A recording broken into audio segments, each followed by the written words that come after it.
पहाड़ समाचार देख रहे हैं आप, आपके साथ मैं हूं चांदनी वर्मा और बात करेंगे उधम सिंह नगर जिले में कोरोना के प्रकोप को देखते हुए जिला प्रशासन ने रुद्रपुर और उसके आसपास ग्रामीण क्षेत्रों में 3 दिन का संपूर्ण लॉकडाउन कर दिया है।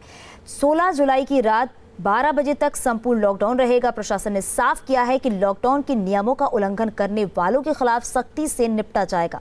बता दें कि उत्तराखंड में भी लगातार कोरोना यहां पर पैर पसार रहा है, जिसकी वजह से जिला प्रशासन ने ये बड़ा फैसला लिया है। संवाददाता दिव्य आलोक शर्मा हमारे साथ जुड़ गए हैं। दिव्य, यहाँ पर लगातार जो मामले बढ़ रहे हैं उसी को देखते हुए प्रशासन ने ये बड़ा फैसला लिया है, 3 दिन का लॉकडाउन।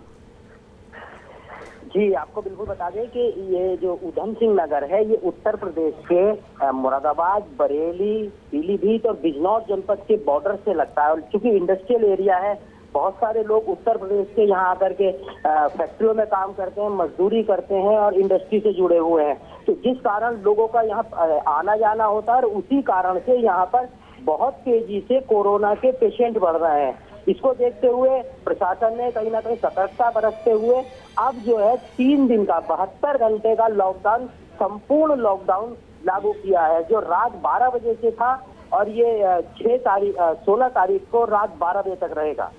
जी बिल्कुल, क्योंकि उधम सिंह में लगा है या उसके आसपास के इलाकों में भी लगा हुआ है ये दिव्य? देखिए, आपको बता दें अब कल तक चर्चा ये थी कि उधम सिंह और बाजपुर में चलेगा, क्योंकि बाजपुर में भी कोरोना विस्फोट हुआ है।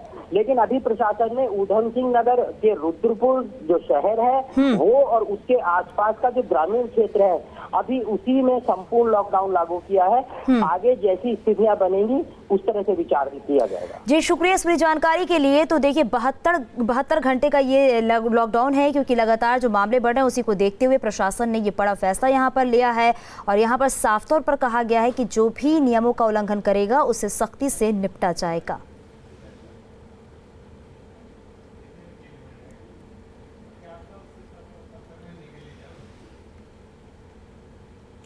खबर चमोली से है, जहां जोशीमठ नगर क्षेत्र के गांधीनगर वार्ड में भालू अपने परिवार के साथ दिखाई दिया। भालुओं का झुंड दिखने पर लोगों ने इन तस्वीरों को अपने मोबाइल में कैद कर लिया। बता दें कि इन इलाकों में भालू का आतंक बना हुआ है, जिसकी वजह से लोग अपने घरों से बाहर निकलने में डरते हैं। हालांकि यहां के ग्रामीण वन विभाग से कार्रवाई की मांग कर रहे हैं।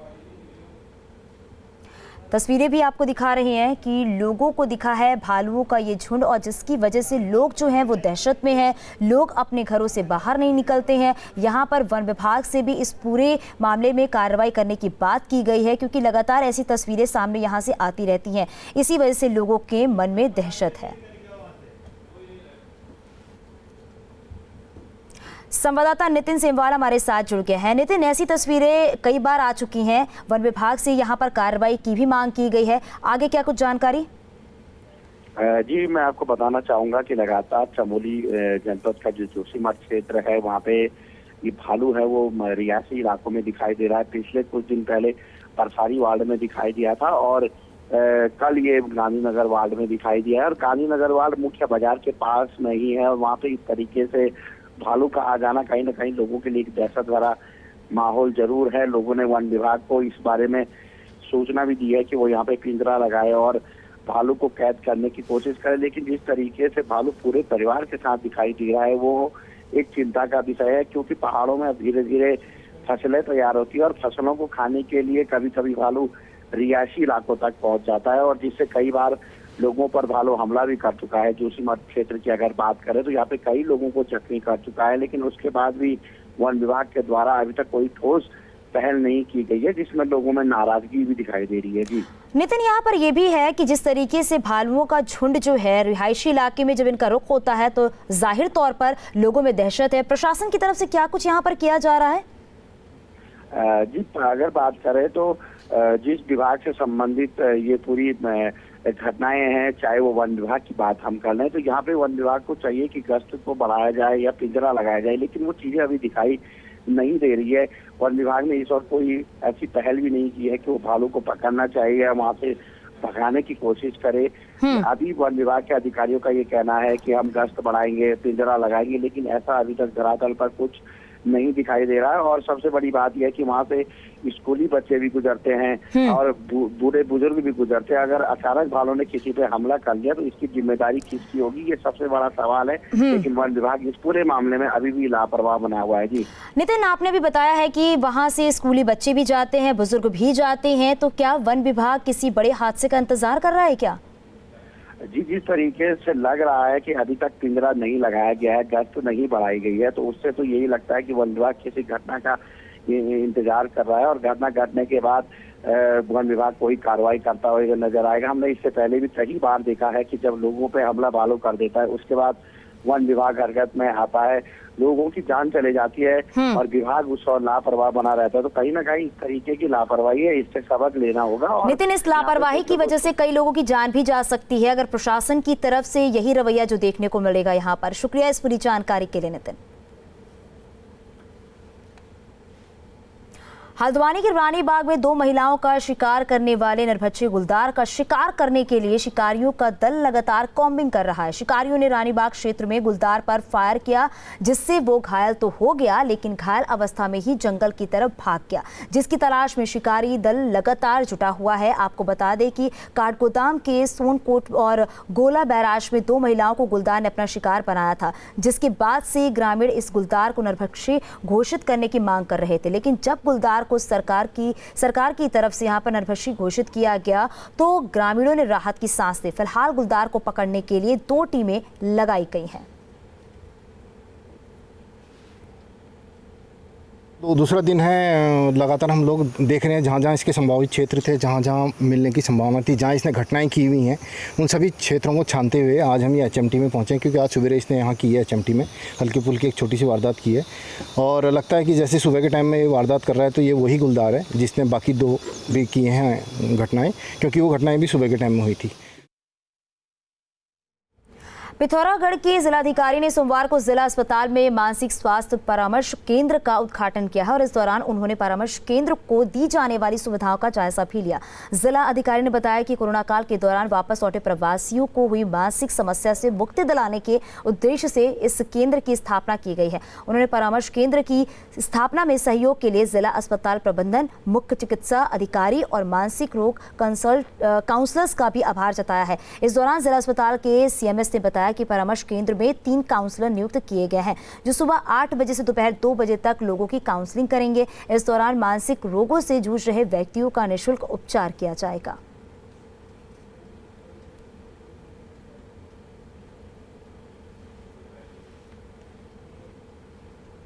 चमोली की जिलाधिकारी स्वाति एस भदौरिया और पुलिस अधीक्षक यशवंत सिंह चौहान ने सोमवार को सीमांत क्षेत्र नीति घाटी का भ्रमण कर विभिन्न विकास कार्यों का स्थलीय निरीक्षण किया है। साथ ही सुरक्षा व्यवस्थाओं का भी जायजा लिया। सीमा पर बसे अंतिम गांव नीति गमशाली में जिले के वरिष्ठ अधिकारियों के आगमन पर सीमांत वासियों ने पारंपरिक परिधानों और वाद्य यंत्रों के साथ उनका जोरदार स्वागत किया।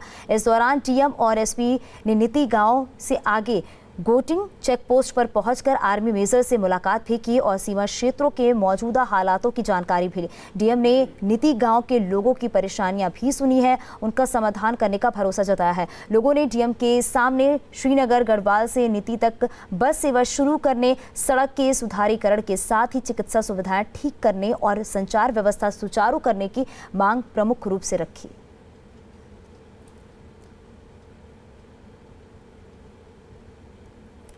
आप लोग की जो संचार की समस्या है वो तो मतलब मैं बिल्कुल 100% उससे अग्री करती हूँ कि बहुत बड़ी समस्या है।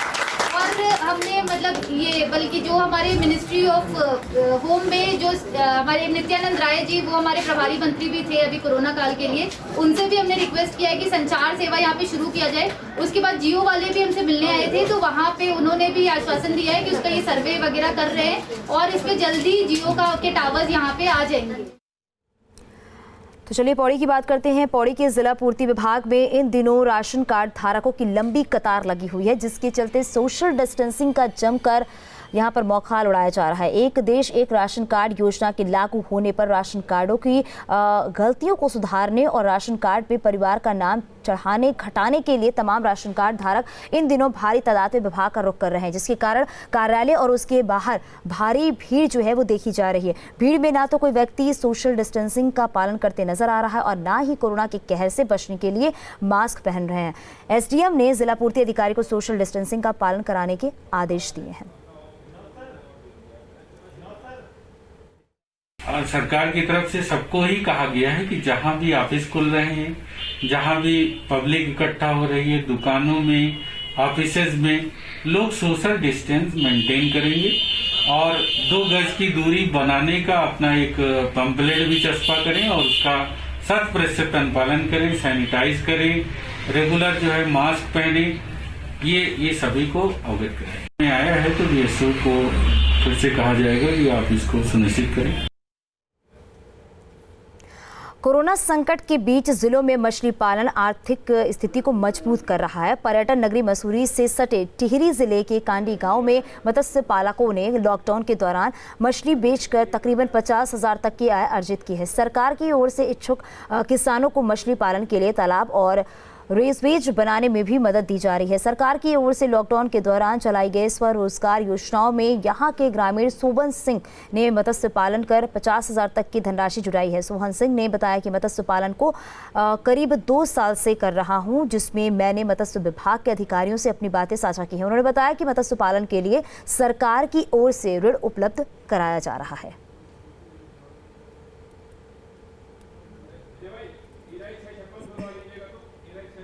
पत्र लिखा था, पत्र लिखने के बाद जो है आज उत्तरकाशी के किसानों के लिए अच्छी खबर है। सिगुड़ी गांव में जल्द ही कृषि मंडी स्थापित की जाएगी। मंडी बनाने की कवायद तेज हो गई है। शासन ने स्वीकृति मिलने के बाद ही देहरादून से कृषि मंडी की एक टीम ने गांव में स्थलीय निरीक्षण किया। गंगोत्री विधायक गोपाल रावत के प्रयास से 11 करोड़ की लागत से ये मंडी डूंडा प्रखंड के सिगुड़ी गाँव में बनेगी, जिसकी स्वीकृति शासन स्तर पर मिलने के बाद एक टीम सर्वे को लेकर गाँव में पहुंची। विधायक ने कहा कि कृषि मंडी बनने से किसानों के उत्पाद का सही मूल्य किसानों को मिल पाएगा। गंगा घाटी में किसानों को भी बढ़ावा मिलेगा। किसानों को फल, सब्जी, धान, दलहन, तिलहन आदि उचित समर्थन मूल्य मिल सकेगा। साथ ही जिले के किसानों को बिचौलिए से मुक्ति मिलेगी। कृषि मंडी की खबर से डूंडा प्रखंड में खुशी की लहर है। पत्र लिखा था, पत्र लिखने के बाद जो है आज जो है हमको फिर इसकी ज़मीन की दिक्कत थी, तो ज़मीन हमने बहुत जगह ढूंढवाई। तो मोटर हेड पे हमको जो है ये सिगुड़ी गांव है, वहाँ पर हमको जो है उसकी ज़मीन मिली है, 73 नाली ज़मीन, जिसको हमने मंडी वालों को दे दिया है। उसके आदेश हो चुके हैं। अब वहाँ पर जो हमारी मंडी किस ढंग से उसका प्रोजेक्ट हम बना रहे हैं और शीघ्र जो है 2-3 महीने के अंदर हमारा ये प्रोजेक्ट भी स्वीकृत हो जाएगा और उसके टेंडरिंग की जो प्रक्रिया वो भी हो जाएगी।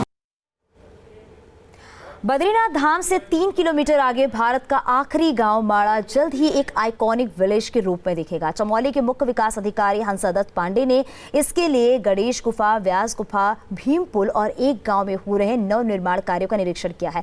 लगभग 7 करोड़ रुपए की लागत से ये आइकॉनिक विलेज माड़ा गाँव में बनेगा। गाँव के बीचों बीच एक भव्य मंच का निर्माण किया जाएगा और साथ ही एक ऑडिटोरियम भी बनाया जाएगा।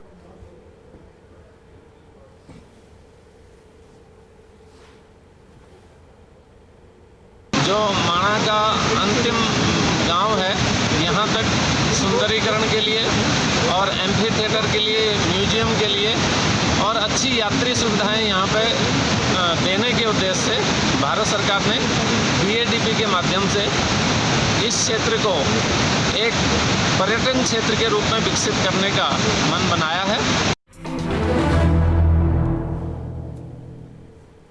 ब्रेक के बाद बात करेंगे। उत्तराखंड बीजेपी के प्रदेश प्रभारी श्यामू जाजू ने सोमवार को हरिद्वार पहुंचकर दक्षिण काली मंदिर में विशेष पूजा अर्चना में हिस्सा लिया।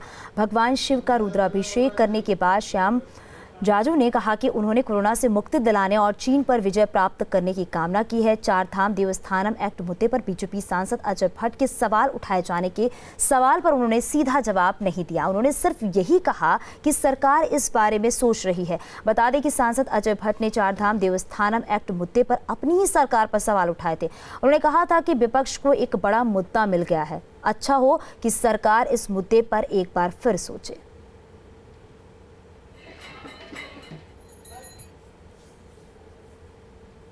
सब लोगों की भगवान पर आस्था है, श्रद्धा है।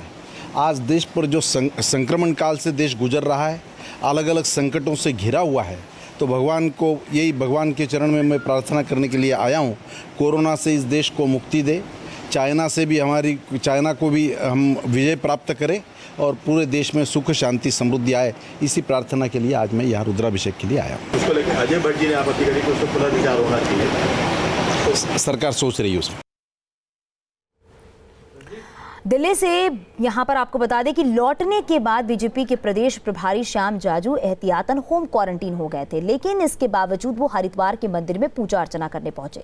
जब उनसे इस बाबत सवाल पूछा गया कि आप होम क्वारंटीन होते हुए हरिद्वार कैसे आ गए, तो श्याम जाजू ने कहा कि होम क्वारंटीन के चलते उन्होंने सभी पब्लिक कार्यक्रम रद्द कर दिए हैं और सिर्फ व्यक्तिगत कार्यक्रम के लिए ही वो हरिद्वार आए हैं। अब इस जवाब पर कोई सवाल पूछे कि भीड़ तो मंदिर में ही होती है, लोग तो वहां भी आते हैं, तो फिर उन लोगों की सुरक्षा के प्रति ये उदासीनता एक जिम्मेदार और एक बड़े नेता की तरफ से कैसे दिखाई जा सकती है। खबर तो ये भी है कि उन्हें सीएम त्रिवेंद्र की तरफ से देहरादून में रविवार को एक कार्यक्रम में शिरकत करने से रोककर उन्हें होम क्वारंटीन होने की सलाह दी गई थी।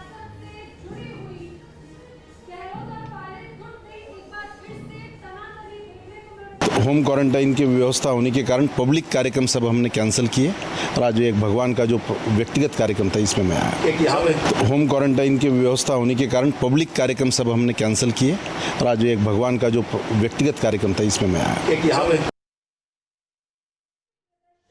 हल्द्वानी में नेता प्रतिपक्ष इंदिरा हृदयेश ने बरसाती नालों और नहरों से हुए नुकसान का जायजा लिया। बारिश से हुए नुकसान का जायजा लेने के बाद नेता प्रतिपक्ष ने राज्य सरकार पर गंभीर आरोप लगाए हैं। उन्होंने राज्य सरकार पर आपदा की गतिविधियों पर ध्यान न देने का आरोप लगाया है। नेता प्रतिपक्ष इंदिरा हृदयेश का आरोप है कि प्रदेश की बीजेपी सरकार किसी भी तरह से न तो सड़कों पर ध्यान दे रही है, न ही आपदा से होने वाले नुकसान पर। बता दें कि उत्तराखंड में मानसून की दस्तक हो चुकी है, कई जगहों पर काश्तकारों को काफी नुकसान हुआ है।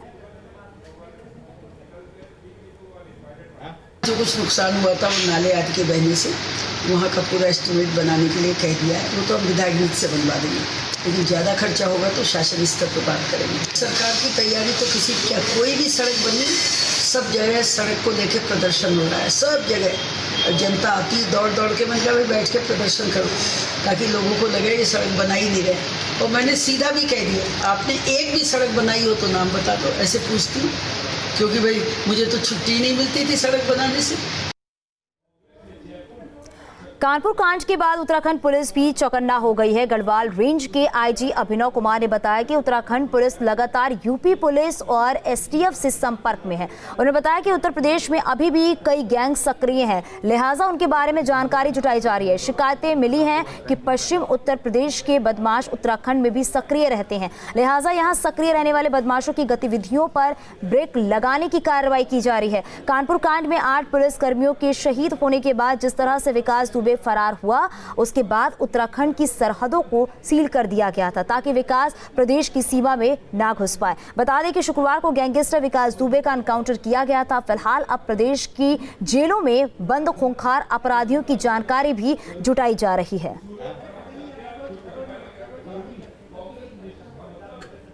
हम लोग ऐसी घटनाओं से सबक ना लें और ऐसी घटनाएं हमारे प्रदेश में ना हो, उनकी रोकथाम के लिए हम लोग प्रभावी कार्रवाई ना करें। तो उससे सबक लेते हुए एक तो हम लोग लगातार उत्तर प्रदेश पुलिस से, पश्चिमी उत्तर प्रदेश की पुलिस से भी और एसटीएफ से लगातार संपर्क बनाए हुए हैं इस गैंग के बारे में भी, और व्यापक स्तर पर जो पश्चिमी उत्तर प्रदेश के बड़े गैंग्स हैं जिनकी यहाँ पर सक्रिय गतिविधि होना पाया गया है, उनके बारे में भी हम लोग जानकारी एकत्रित कर रहे हैं।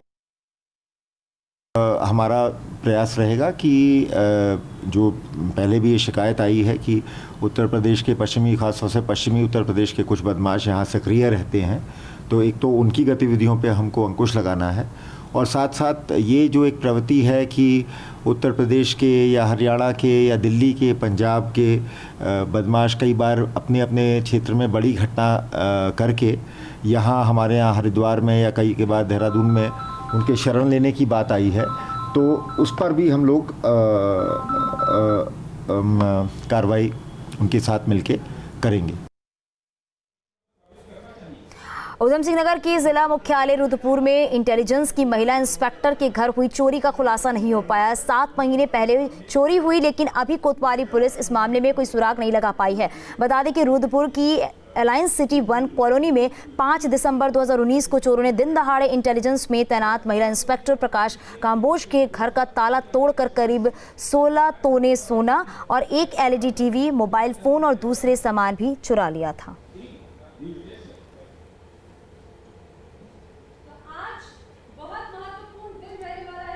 ये जो घटना है उसको थोड़ा समय हो गया, हमारी टीम उस समय से लगी हुई थी, हालांकि उसमें हमें अपेक्षित सफलता नहीं मिली थी। अब हमें कुछ एक सुराग लगे हैं, उसके बाद एक टीम डेडिकेटेडली इसमें रुद्रपुर थाने की SSI की नेतृत्व इसमें लगाई गई है। तो उम्मीद करता हूँ कि मैं हफ्ते 10 दिन में इसमें कुछ पॉजिटिव हो सकूँ। उधम सिंह नगर में एक ऐसा मामला सामने आया है जिसे देख लोगों का हकीमों से विश्वास उठ जाएगा। रुद्रप्रयाग के यहाँ पर रुद्रपुर के खेड़ा कॉलोनी में एक हकीम ने युवक के पैर की मोच ठीक करने की बजाय युवक का पैर ही तोड़ डाला। पीड़ित युवक सेना में भर्ती की तैयारी कर रहा था। अब युवक के पैर में रॉड पड़ने के कारण युवक परेशान है। दरअसल युवक के पैर में दौड़ते वक्त मोच आ गई। युवक पास में ही हकीम के पास चला गया। पीड़ित युवक ने यहाँ पर हकीम के खिलाफ केस दर्ज कराया है। मनीष का अपन इलाज कराने वहाँ पर गए और उनने इलाज के दौरान उसका पैर खींच दिया और उसका पैर टूट गया है, जिसकी तहरीर पर मुकदमा दर्ज कर लिया गया है कोतवाली में और इसकी विवेचना की जा रही है। नेपाल के PM KP ओली ने एक बेतुका बयान दिया है। ओली ने दावा किया है कि भगवान श्री राम की नगरी अयोध्या भारत के उत्तर प्रदेश में नहीं बल्कि नेपाल के वाल्मीकि आश्रम के पास है। ओली ने कहा कि लोग आज तक इस भ्रम में हैं कि सीता जी का विवाह जिन भगवान श्री राम से हुआ है वो भारतीय है, लेकिन भगवान श्री राम भारतीय नहीं बल्कि नेपाल के हैं। ओली ने भारत पर सांस्कृतिक अतिक्रमण का भी यहाँ आरोप लगाया है।